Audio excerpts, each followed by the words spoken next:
আসসালামু আলাইকুম, আশা করি সবাই ভালো আছেন। আজকে আমি আলোচনা করব থিওরি অফ ডাইং নিয়ে।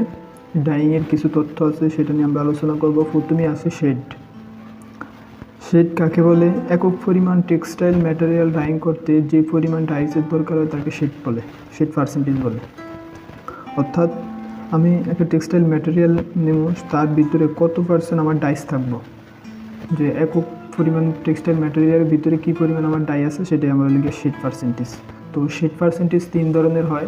এক ধরনের লিখে লাইট শেড, যেটা মান থাকে 0 থেকে 0.5%। তারপরে লিখে মিডিয়াম শেড 0.5 থেকে 1.5%, অ্যান্ড ডিপ শেড সেটা লিখে 1.5 থেকে অ্যাবভ। এটা লিখে শেডের যে টাইপস, যে আমরা ফেব্রিক ডাইং করলে কোন পজিশনে রাখি, যে শেডটা কীরকম হবে, বায়ারের রিকোয়ারমেন্ট অনুসারে আমাদের শেড রাখতে হয়। তো এই শেড কিসের উপর ডিপেন্ড করে? শেড ডিপেন্ড করে আপনার সল্ট এবং সোডার উপরে। সল্ট সোডা যত বেশি হবে, আপনার ডাই অ্যাবজর্পশন তত বেশি হবে, তো শেডও তত বেশি হবে। তো তারপরে আসেন অ্যাবজর্পশন। অ্যাবজর্পশন কি? যে ডাই মলিকুল যখন ফেব্রিকের সারফেসে আসে তখন তাকে অ্যাবজর্পশন বলে। যেমন ধরুন, এটা লিখে আমার একটা ডাইং বাথ, এই একটা আমার ডাইং বাথ, এর ভিতরে আমার বিভিন্ন ধরনের ডাইস কেমিক্যালগুলো আছে, আর এটা হলো কি আমার ফেব্রিক। ঠিক আছে, এটা হলো গিয়ে যে আমি ফেব্রিকটা ডাইং করতেছি, সেই ফেব্রিক। তো যখন এই ডাইস, আমি এখান ভিতরে ডাইসগুলো দিলাম, ডাইস মলিকুলগুলো যখন ফেব্রিকের সারফেসে আসছে, কারণ এই ফেব্রিকের সারফেসে উপরে ফিস্টে আসলে তখন সেটা হলো গিয়ে কি অ্যাবজর্পশন। যখন ডাই মলিকুলগুলো আমার ফেব্রিকের সারফেসে আসে, সেটা হলো কি আমার অ্যাবজর্পশন। সরপশন সেটা কি? ডাই মলিকুল যখন ফেব্রিকের মধ্যে প্রবেশ করে তখন তাকে সরপশন বলে। যেমন ধরুন, এটা হলো কি আমার একটা ডাইং বাথ, এই ডাই বাথের ভিতরে এই ফেব্রিকটা আমার আছে। এখন ডাইংয়ের যে ডাইস মলিকুলগুলো আছে, সেটা আমার ফেব্রিকের সারফেস থেকে এখন ফেব্রিকের ভিতরে প্রবেশ করছে। ফেব্রিকের ভিতরে আমার ফেব্রিকের ভিতরে বলতে ফাইবারের ভিতরে আমার ডাইস মলিকুলগুলো যখন প্রবেশ করে, সেটা হলো সবজর্পশন। তারপরে আসেন ডিজর্পশন। ফাইবারের মধ্যে ডাই প্রবেশের পর কিছু ডাই বেরিয়ে আসে, তাকে ডিজর্পশন বলে। যখন ধরুন ফেব্রিকটা আমি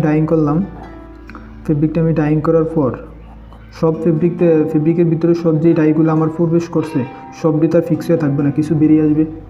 তো যেই ডাইসগুলো আমার বেরিয়ে আসবে, সেটা হলো কি আমার ডিজর্পশন। অর্থাৎ ফেব্রিক ডাইং করার পর কিছু ডাই আমার ফেব্রিক থেকে বাইরে এসে যাবে, সেটা হলো কি আমার ডিজর্পশন। এখন আসেন এক্সজশন। যে কী পরিমাণ ডাইস মলিকুল ফাইবারের মধ্যে আছে তাকে এক্সজশন বলে।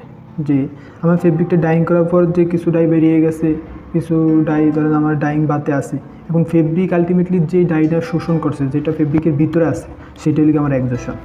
তো এই এক্সজশন যত বেশি হবে, ডাইংয়ের শেড তত বেশি হবে। যেমন যদি এক্সজশন যত ভালো হয়, ডিপ তোর শেড তত বেশি। যেমন শেড তো আমরা দেখছি তিন ধরনের, light shade, deep shade, medium shade and deep shade. তো এক্সজশন যত বেশি, শেড তত বেশি। ঠিক আছে, এটা হলো কি আমাদের এক্সজশন। তো এক্সজশন অনেকগুলি বিষয়ের উপরে ডিপেন্ড করে, সেটা হলো গিয়ে টাইম, তারপরে হলো গিয়ে টেম্পারেচার, তারপরে হলো গিয়ে সল্ট সোডা, এগুলোর উপর আমার এক্সজশন নির্ভর করে। যেমন ধরুন, আমি একটা উদাহরণ দিয়ে বুঝাই। এটা হলো কি আমার ডাইং বাথ, এর ভিতরে আমার এটা হলো কি আমার ফেব্রিকটা। ঠিক আছে, এই ফেব্রিকের ভিতরে ধরুন কিছু ডাই প্রবেশ করছে, সেটা হলো গিয়ে ফেব্রিকের ভিতরে কিছু ডাই প্রবেশ করা, আর বাকি ডাইগুলা ধরুন আমার এই ডাইং বাতে আছে। ঠিক আছে, এগুলো কি আমার ডাইং বাতে আছে। তো এটাকে যেটা আমার ধরেন ডাইং বাতে যে ডাইটা আছে, ফেব্রিকটা উঠানোর পরে যে ডাইগুলো আমার ডাই বাতে আছে, সেটাকে আমি ধরলাম C0, আর যেই ডাইটা আমার ফেব্রিকের ভিতরে প্রবেশ করছে, সেটাকে আমি ধরলাম CS। তো এখন যদি আমি এক্সজশন পার্সেন্টেজ বাইর করতে চাই, যে এক্সজশন পার্সেন্টেজ, সেটা হবে আমার C0 - CS ডিভাইডেড C0।